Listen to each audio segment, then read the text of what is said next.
आला नाही आवाज. भावनिक झाले, जड जड अंतकरण. सभापती महोदय,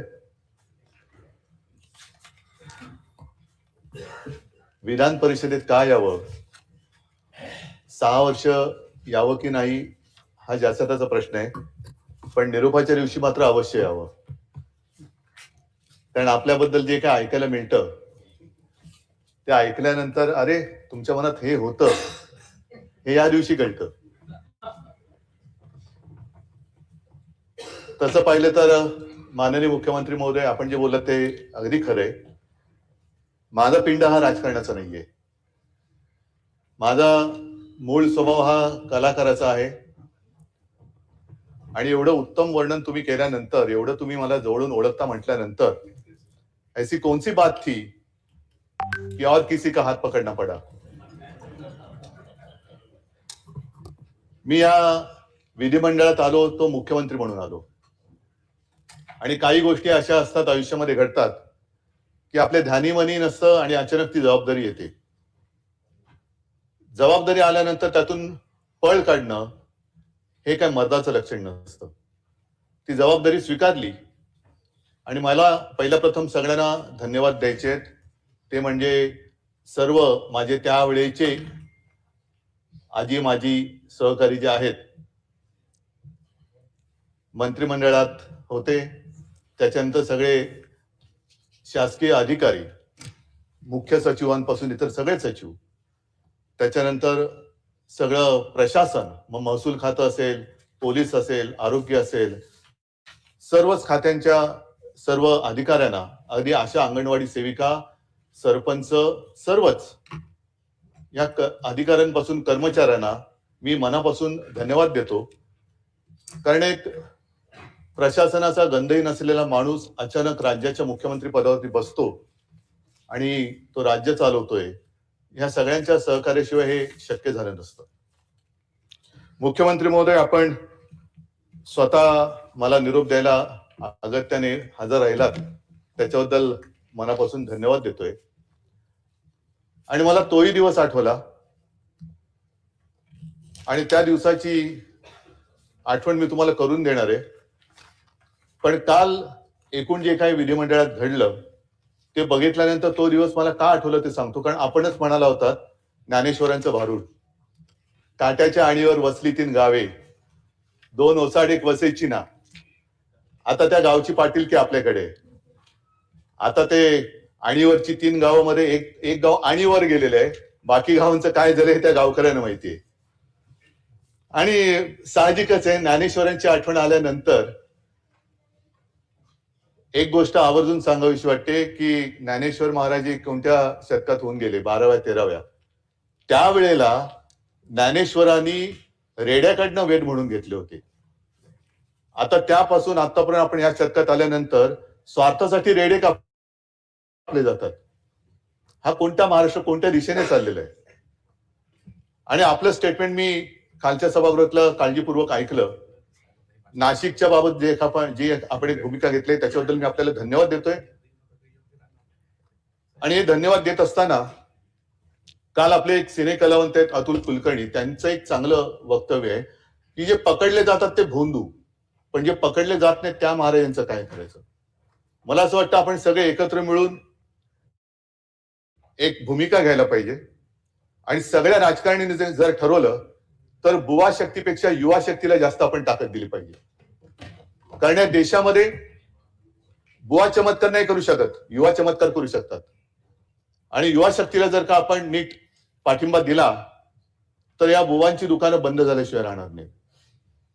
मला आज आठवतोय तो माझा मुख्यमंत्री पदाचा पहिला, जसा आपला गृहप्रवेश असतो तसा मंत्रालयातला प्रवेश. संपूर्ण मंत्रालय असं बहरून आलं होतं. खिडक्यातनं लोक डोकावत होती, काही पॅराफिटवर उभी होती, काही बाहेर आली होती. सगळ्यांच्या चेहऱ्यावरती एक आनंद होता. तो आनंद बघून मी तो क्षण विसरू शकत नाही, भारावून गेलो होतो. त्याच्यानंतर दिवस पटपट निघून गेले आणि ज्या दिवशी मी वर्ष सोडून बाहेर पडलो तेव्हा हेलावलेला महाराष्ट्र बघून मी गहिवरून गेलो होतो की हे सगळं प्रेम या महाराष्ट्राने आपल्याला दिलं, हे असं प्रेम फार थोड्या लोकांच्या नशिबामध्ये येतं. आणि मला आठवत आहे की मी मुख्यमंत्रीपद म्हणजे वर्षा सोडला आणि मातोश्रीत आलो. मुख्यमंत्रीपद सोडलेलं नव्हतं. एक 2-4 दिवसानंतर ते सोडलं. आणि त्या काळामध्ये साहजिकच आहे, घरी बसून म्हणजे मातोश्रीत बसून मी कारभार करत होतो. अनेक मंत्री सुद्धा घरीच येत होते. घरीच त्याच घरातून त्यांना पदं दिली होती, ती घरी बसूनच दिली होती. पण काही अधिकारी माझ्यासोबत नेहमी यायचे 2-4 दिवस, कारण सरकारी काम थांबू शकत नव्हतो. सगळी कामं झाल्यानंतर एका अधिकाऱ्याने मला विचारलं सहज, कारण जसं नेहमी बोलतो तसं मी बोलत होतो, हसत खेळत त्यांच्याबरोबर चर्चा करत होतो. आणि ते बघितल्यानंतर एका अधिकाऱ्याने मला विचारलं, सर एक विचारू का? म्हटलं विचारा. काय? सर तुम्ही मुख्यमंत्री पदाची शपथ घेताना जसे होतात तसेच आज सुद्धा आहात, हे कसं काय? माझ्या मनात पटकन आलं. मी म्हंटल काय की जे आपलं नसतं ते स्वीकारण्यात आनंद होण्याची गरज नसते, आवश्यकता नसते. आणि जे आपलं नसतं ते सोडण्यामध्ये दुःख होण्याची तरी काय गरज आहे? त्याच्यामुळे जसं मुख्यमंत्रीपद अचानक आलं तसं मुख्यमंत्रीपद गेलं. मी माझ्या घरी आलो. त्याच्यामुळे माझं घर आणि त्या घरातला आनंद हा सगळ्यात महत्वाचा, हा मला वाटतं प्रत्येकासाठी असतो. योगायोग आणखीन एका गोष्टीचा आहे की आज 24 मार्च. 24 मार्च म्हणजे आपल्या 6 वर्षापूर्वी माननीय पंतप्रधानांनी देशभरामध्ये अचानक लॉकडाऊन जाहीर केला होता. त्याचा आजचा 6वा काय स्मृती दिन म्हणा किंवा काही म्हणा. म्हणजे जिथपासून माझं काम खरं सुरू झालं त्या दिवशी मी सभागृहाचा निरोप घेतोय. आणि या सगळा तो जो काही कालखंड होता तो फार विचित्र होता.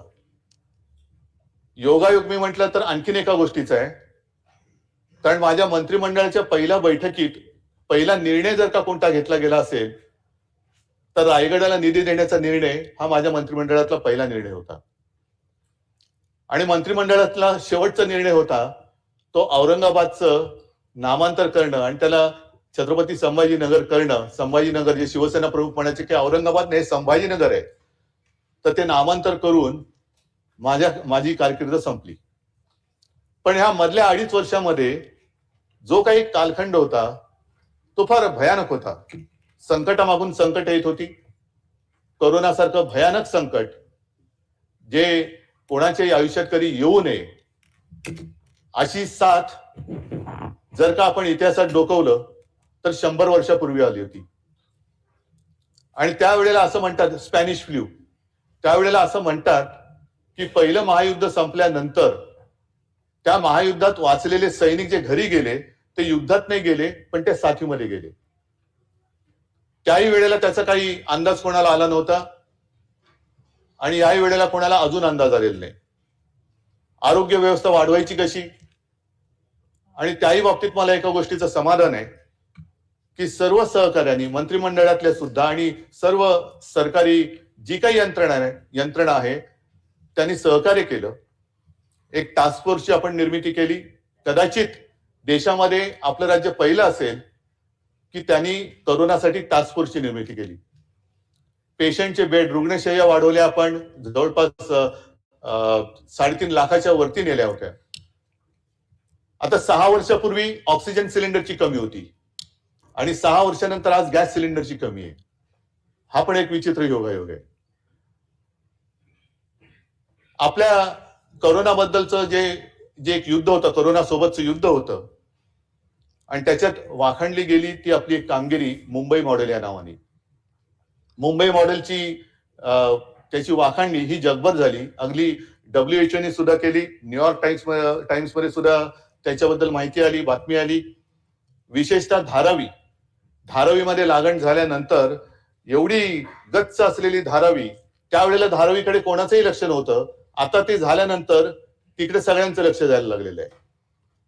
ही एक जी काही वृत्ती असते की संकटात असताना कोणी धावून येत नाही. पण कोरोनामध्ये आपल्या महाराष्ट्राने जे काम केलं त्या कामाचं कौतुक तसं कोणी केलं नाही. इतर राज्यांमध्ये आपण बघितलं की उत्तर प्रदेशमध्ये दंगेमध्ये शव वाहत होती, मृतदेह वाहत होते. गुजरातमध्ये सार्वजनिक चिता पेटल्या जात होत्या. पण महाराष्ट्रामध्ये अशी कोणत्याही मृतदेहाची अवहेलना ही आपण होऊ दिली नाही. जिथे जिथे शक्य असेल तिथे तिथे आपण औषधोपचार दिले आणि जास्तीत जास्त जीव वाचवण्याचे आपण प्रयत्न केले. त्याच्यानंतर कुठेही आकडा आपण लपवला नाही. हे सुद्धा मी म्हणेन आपल्या त्या सरकारचं एक वैशिष्ट्य होतं. कोरोनाचा काळ जेवढं त्याच्यामध्ये बोलत जावं तेवढं त्याच्यावरतीच तो विषय जाईल. पण मुख्यमंत्री महोदय, मला आपल्याला एक विनंती करायची, जे माझ्याकडनं राहून गेलं त्या काळामध्ये करता येऊ शकलं नाही, त्या सगळ्या कालखंडाचं जर काही डॉक्युमेंटेशन केलं, त्याच्यामध्ये कोणत्याही व्यक्तीचं काही वैशिष्ट्य सांगण्याची आवश्यकता नाही.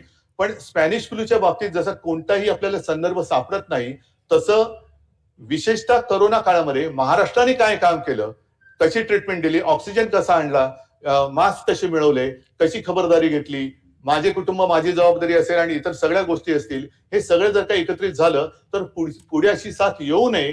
पण जर का आली तर आपण काय काय खबरदारी घ्यायला पाहिजे याचे एक मार्गदर्शन होईल, म्हणून माझी एक आपल्याला विनंती आहे. त्याच्यानंतर याला आयुष्यातलं एक समाधान मानावं अशी एक गोष्ट नक्की मी केली, ती म्हणजे कोणीही न मागता, कोणताही अभ्यास न करता आपल्या अन्नदात्याची मी कर्जमुक्ती केली. 2 लाखापर्यंतचं पीक कर्ज हे महाविकास आघाडीच्या सरकारच्या माध्यमातून मी केलं आणि त्याबद्दल मला नक्कीच एक समाधान आहे. कोणतेही त्याला त्रास न देता, अटीतटींचा सामना करायला न लावता 2 वेळा तो त्या केंद्रात गेल्यानंतर त्याच्या खात्यामध्ये पैसे जात गेले आणि तो कर्जमुक्त झाला. दुर्दैवाने नंतर कोरोनाची साथ आली, त्याच्यामुळे प्रोत्साहनपर राशी जी द्यायची असते ती राहिली. ती आता मला वाटतं आपलं सरकार देते. आणखीन एक चांगलं काम केलं ते म्हणजे गोरगरिबांसाठी शिवभोजन. आता त्याची परिस्थिती काय मला कल्पना नाही, पण 10 रुपयामध्ये शिवभोजन देणं हे सुरू केलं आणि त्याची अंमलबजावणी 2.5 वर्ष तरी आम्ही करून दाखवली होती. अशा अनेक गोष्टी केल्या आणि कोरोनामध्ये सुद्धा संपूर्ण हाहाकार उडालेला असताना कुठेही आपण महाराष्ट्र थांबू नव्हता दिला. शेतकऱ्यांची कामं तर सुरू होतीच, परंतु परदेशी गुंतवणूक सुद्धा उद्योगधंद्यामध्ये आपण आणली होती. MOU पण झाले होते आणि काही गुंतवणूक प्रत्यक्षात आली सुद्धा होती. कोणतेही असं क्षेत्र नव्हतं की जिकडे महाराष्ट्र थांबला होता. अगदी हिंदू हृदय सम्राट, शिवसेना प्रमुख, समृद्धी महामार्ग तो सुद्धा आपण त्या काळामध्ये सुद्धा चालू ठेवला. मुंबईचा कोस्टल रोडचं काम सुरू ठेवलं, अटल सेतूचं काम सुरू ठेवलं, मेट्रोचं काम सुरू ठेवलं. कोणतेही काम त्याला आपण बंद केलेलं नव्हतं, ते चालू ठेवलं होतं आणि कुठेही पैशाची कमतरता असताना सुद्धा पैसा कमी पडू दिला नव्हता. मला असं वाटतं हे एक माझ्या आयुष्यातलं एक सर्वात कठीण काळातलं कठीण काम होतं. आणि काही गोष्टी ज्या केल्या त्याच्याबद्दल मला नक्कीच अभिमान आहे की मी मुख्यमंत्री असताना आपल्या राज्यामध्ये मराठी भाषेची सक्ती, मराठी भाषा सक्तीची केली. आपल्या मातृभाषेची, आपल्या ज्या राज्यात राहतो, आमचा दुसऱ्या कोणत्याही भाषेबद्दल काही आकस नाहीये, पण प्रत्येक राज्याला जर त्याची भाषा दिलेली असेल तर त्या राज्यामध्ये ती भाषा ही आलीच पाहिजे. म्हणून आपण या राज्यामध्ये मराठी सक्तीची केली. त्याबद्दल मला एका गोष्टीचा नक्कीच अभिमान आहे. आणि इतर जी 2 कामं आहेत ती मुख्यमंत्री महोदय, मी परत आपल्याला विनंती करेन की एक मराठी भाषा भवन आणि चौपाटीला आपण मराठीचं रंगभूमीचं दालन हे करायचं आपण ठरवलं होतं. ते एक त्याच्याबद्दल सुद्धा आपण जर का काही केलं. आणि वरळी डेअरी आहे तिकडे जागतिक दर्जाचं एक पर्यटन केंद्र, मुंबईच्या पूर्व किनाऱ्याला सुद्धा एक पर्यटन केंद्र, अशी अनेक कामं, अनेक गोष्टी आम्ही त्यावेळेला केल्या. आणि साहजिकच आहे की ही कामं करत असताना शेवटी पैशाची चणचण, पैसा कमी पडता कामा नये, त्याचा जमा खर्च कसा करायचा हे फार मोठं काम असतं. आणि तिथे आता माननीय उपमुख्यमंत्री जी आपण जे बोललात, अजितदादा यांनी खंबीर साथ मला दिली. त्याच्यामुळे त्यांचं सहकार्य हे मी कधीच विसरू शकत नाही. आणि तो जो स्नेह आमचा वाढला तो त्यामुळेच वाढला कारण चांगल्या कामाला कधीच अजितदादांनी, म्हणजे तेव्हा काही जण तक्रार करत होते की अजितदादा आम्हाला पैसे देत नाहीत, आम्हाला निधी देत नाहीत, परंतु माझ्या आठवणीत तरी अशी कोणतीही गोष्ट नव्हती की एखादं चांगलं काम आहे आणि त्याला दादांनी आडकाठी केलेली, असं कोणतंच काम नव्हतं. त्याच्यामुळे मला खास त्यांची आज आठवण तर येते, कारण या सगळ्या जो काही कालखंड आहे त्याच्यात ते एक मजबूत खांबासारखे माझ्यासोबत उभे राहिले आणि इतरही माझे सगळे मंत्री त्यावेळेला सोबत उभे राहिले. त्याच्यामुळे त्यांना सुद्धा मी धन्यवाद देतोय. आता साहजिकच आहे की या विधान परिषदेचं जे काही महत्व आहे त्या विधान परिषदेच्या महत्वाबद्दल मी मुद्दामून का सांगतोय, कारण हे सभागृह हे वरिष्ठ सभागृह, वरिष्ठांचं म्हणजे त्याला जर का विधानसभेमध्ये एखादी गोष्ट घाई गडबडीमध्ये मंजूर झाली तर त्याचा पुनर्विचार करण्यासाठी हे सभागृह निर्माण करण्यात आलेलं आहे.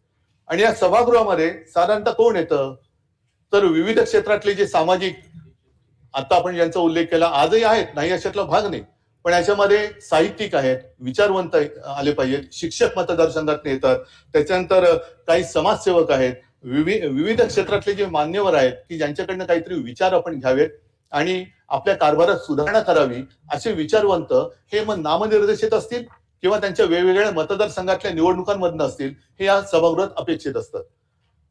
आणि या सभागृहामध्ये ठीक आहे, आज आम्हाला निरोप देत आहेत, प्रत्येक जण इकडे येतो आणि काही ना काहीतरी देऊन जातो. आम्ही काय दिलं हे आम्ही काय सांगण्यासारखी गोष्ट नाही, ते जर काय दिलं असेल तर काय असेल ते असेल.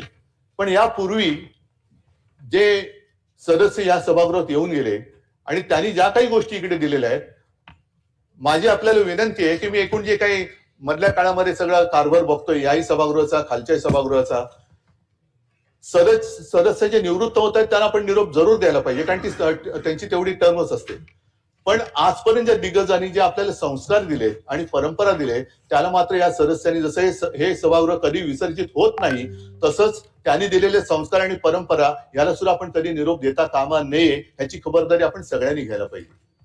आणि या सभागृहामध्ये जर का थोडीशी जुनी नामावली काढली तर अगदी सुरुवातीपासून पद्मभूषण शकुंतला परांजपे, रँगलर परांजपे यांच्या कन्या, ज्यांनी महिला क्षेत्रामध्ये फार महत्वाचं काम केलं, विशेषतः कुटुंब नियोजन असेल आणि महिला शिक्षण असेल, याच्यावरती त्यांचं योगदान फार महत्वाचं आहे. म्हणजे त्यांनी एकूण महिला हक्क, कुटुंब नियोजन, शिक्षण, आरोग्य याच्यावरती त्यांनी सुद्धा प्रभावी भाषणं आणि काही लोकसंख्या नियंत्रणाला त्या धोरणाला आकार देण्याचं काम त्यांनी केलं. त्याच्यानंतर असे अनेक जण आहेत. विस पागे हे सुद्धा सभापती होते आणि त्यांनी रोजगार हमी योजनेचे ते जनक, त्यांनी सुद्धा ती योजना दिली. म्हणजे असं कोणी, सगळेजण काही ना काहीतरी आपल्याकडे देऊन गेलेले आहेत. स्वातंत्र्य सैनिक होते ते आणि या परिषदेचे पहिले दीर्घकाळ राहिलेले ते सभापती होते. त्याच्यानंतर एक थोडस वेगळं उदाहरण मी आपल्याला देणार आहे, ते म्हणजे विठ्ठलराव हांडे, विरोधी पक्ष नेते होते, शेतकरी कामगार पक्षाचे. आणि इगतपुरीचा प्रसिद्ध जो लढा होता तांदळाचा, कारण हा वाद जुना आहे, त्यावेळेला ते राज्याची एक मांडणी होती, त्याच्यामध्ये गुजरातला शेतकऱ्याच्या तांदळाला जास्त भाव मिळतोय आणि माझ्या महाराष्ट्रातल्या तांदळाला कमी भाव मिळतोय, म्हणून विठ्ठलरावनी लढा उभा केला होता. असे विठ्ठलराव या सभागृहाचे विरोधी पक्ष नेते होते. मी विठ्ठलरावांची आठवण का काढतोय, कारण विठ्ठलरावांकडे सुद्धा पुरेशी सदस्य संख्या नव्हती. आपण रेकॉर्ड जर का माझं मी बोलत असेल तर मला बरोबर करा, आणि जर बरोबर बोलत असेल तर त्यावेळेला जसं झालं होतं तसं कृपा करून करा, कारण त्यावेळेला सदस्य नसताना सुद्धा विठ्ठलराव हांडेंना विरोधी पक्षनेता केलं गेलं होतं. मी परत आपल्याला विनंती करतोय, माझी माहिती चुकीची असेल तर रेकॉर्ड वरनं काढा, आणि जर बरोबर असेल तर कृपा करून त्यावेळेला केलं तसं यावेळेला करा, अशी मी तुम्हाला विनंती करतोय. नंतर शिवसेनेकडनं सुद्धा खूप दिग्गज इकडे येऊन गेली. अगदी माजी मुख्यमंत्री, माजी लोकसभेचे अध्यक्ष पद्मभूषण मनोहर जोशी, सुधीर भाऊ जोशी, दत्ताजी साळवी, दिवाकर रावते, सुभाष देसाई, अरविंद सावंत, विनायक राऊत, विलास अवसट, विलास पोतनीस, रवींद्र मिर्लेकर, अगदी कवी शांताराम नांदगावकर सुद्धा आम्ही या सभागृहात पाठवले होते. प्रमोद नवलकर, बोलणार प्रमोद नवलकर, हे सगळे जण आपापल्या परीने काही ना काहीतरी इकडे देऊन गेलेले आहेत. आणि ह्या सगळ्या कालखंडामध्ये जे इतर, म्हणजे काँग्रेसकडनं सुद्धा काही चांगले सदस्य आले, काही भारतीय जनता पक्षाकडनं आले, पण त्याच्यामध्ये गदी माडगुळकर होते. त्याच्यानंतर रानकवी हाच त्यांना ती उपाधी दिला होता, ते नादो महानोर होते, रासू गवई होते, रामदास फुटाणे होते, लक्ष्मण माने होते, जयंतराव टिळक होते. हे सगळे इकडे, ही सगळी दिग्गज लोक, आणि त्या दिग्गजांच्या समोर आपण खरंच ती जी काय प्रतिष्ठा, ती जी काय परंपरा आहे, ती या सभागृहाची राखली आहे का, हा सुद्धा प्रश्न आपण सगळ्यांनी जर का मनाला विचारला तर त्याचं उत्तर काय मिळते हे लगेच कळेल. या निमित्ताने मला गदी माडगुळकर आहेत, नादो महानोर आहेत, यांच्या एक दोन कविता, या दोन ओळी मी वाचतो. त्या वाचल्याशिवाय मला राहवत नाहीये. गदी माडगुळकर म्हटल्यानंतर त्यांचं एक गाणं प्रसिद्ध आहे.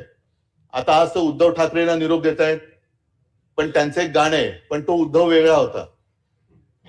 पण त्यांनी त्यावेळेला केलेल्या सरकारचं वर्णन आजच्या सरकारला लागू पडतंय का? आता त्याच्यात त्यांनी म्हटलंय, उद्धवा अजब तुझे सरकार. उद्धवाचं सरकार तर पाडलं, आता तो देवेंद्रजी आपण बसलाय, त्याच्यामुळे देवेंद्र असं म्हणायचं की काय. आणि त्याच्या पुढे त्यांनी म्हटले, लहरी राजा प्रजा आंधळी अधांतरी दरबार अजब तुझे सरकार. आता गाडलेल्या जागा बरा, कोणाचं सरकार असेल त्यांचं नाव त्याच्यात टाका आणि पुढची कविता म्हणा. लबाड जोडती इमले माड्या गुणवंताना मात्र झोपड्या पतिव्रतेच्या गळ्यात धोंडा वेश्येला मणिहार अजब तुझे सरकार. ही पूर्ण कविता आहे, पाय असेल तर आपल्याला पाठवून देतो. त्याच्यानंतर गदी माडगुळकरांनी आणखी एक फार चांगली कविता लिहिलेली आहे. हे राष्ट्रदेवतांचे, हे राष्ट्रदेवतांचे, हे राष्ट्र प्रेषितांचे आज चंद्र सूर्य नांदो स्वातंत्र्य भारताचे. जे सगळ्यात महत्वाचं आहे, जे आज लोकांच्या मनात शंका आहे की आपलं स्वातंत्र्य राहणार आहे की जाणार आहे, त्याच्याबद्दल हे त्यावेळेला गदी माडगुळकरांनी लिहिलेलं आहे. ते सुद्धा पाहिजे असेल तर म्हणजे हे मिळते पण पाहिजे आपल्याला मी पाठवून देतो. नंतर रानकवी नादो महानोर यांनी एक चांगले लिहिलेलं आहे. खरं त्यांचं ते अरे का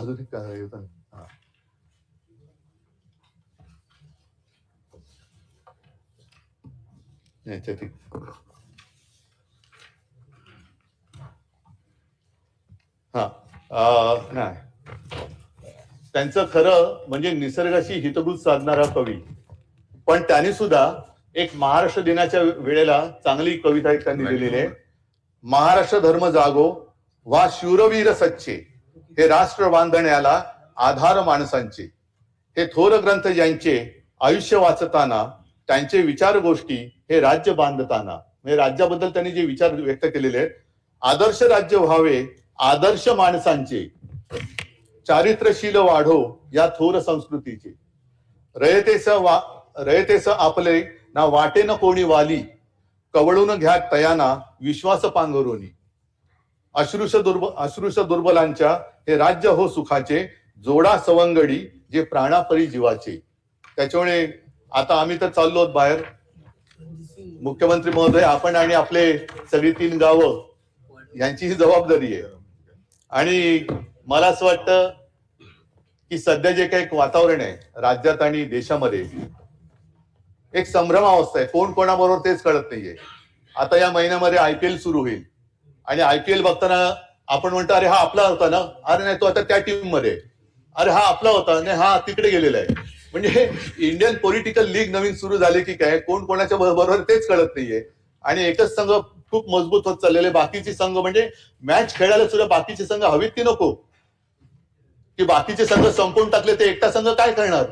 तर तो सुद्धा विचार केला पाहिजे की एकच संघ ठेवला तर मॅच खेळणार कोणाबरोबर. सगळेच खेळाडू जर का आपल्या संघात घेतले तर काय करणार काय तुम्ही.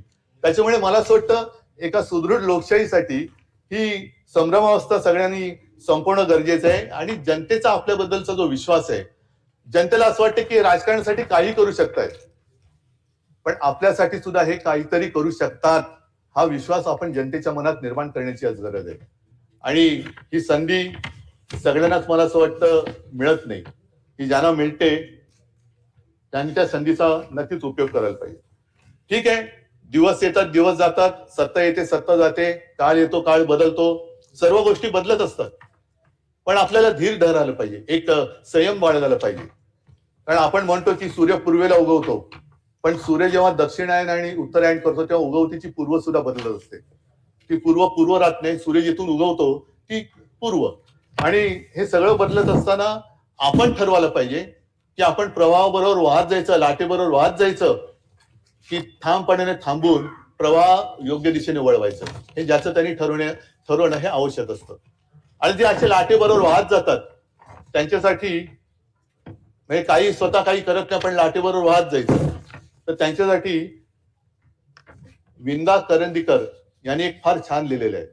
त्यांनी असं लिहिलंय की ही लाट आहे तोवरी खुशाल तू गाजून घे, गाजण्याला अर्थ कितीसा ते जरा समजून घे. म्हणजे तू गाजतोयस त्या लाटेवरच म्हणून गाजतोयस, लाट गेल्यानंतर काय करशील.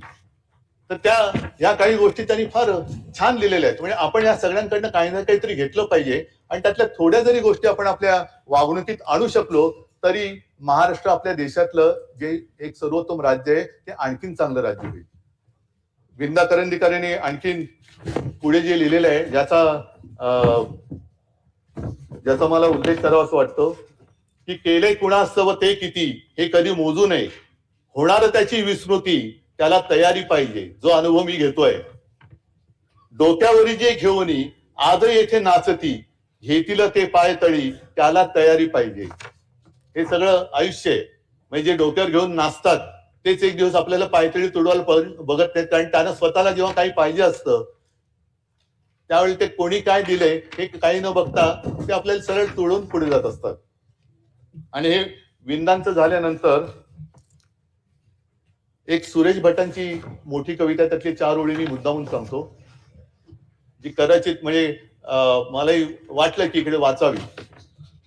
मित्र कोण आणि शत्रू कोण गणित साधे कळले नाही, नाही भेटला असा कोणी ज्याने मला छळले नाही, रुसून राहिले माझ्या अगदी जवळचेच पण मी कोणाला कळलोच नाही.